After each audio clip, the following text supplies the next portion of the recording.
Hello guys, it's me Cathy, and today I'll be teaching you guys how to make this adorable ice lollipop. The materials needed are some paint and some air dry clay. Without further ado, let's get into the tutorial.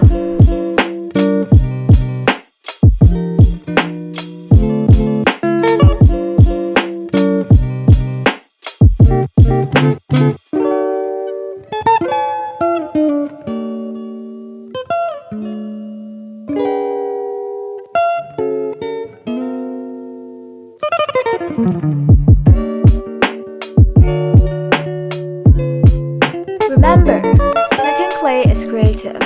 Be patient and you'll succeed.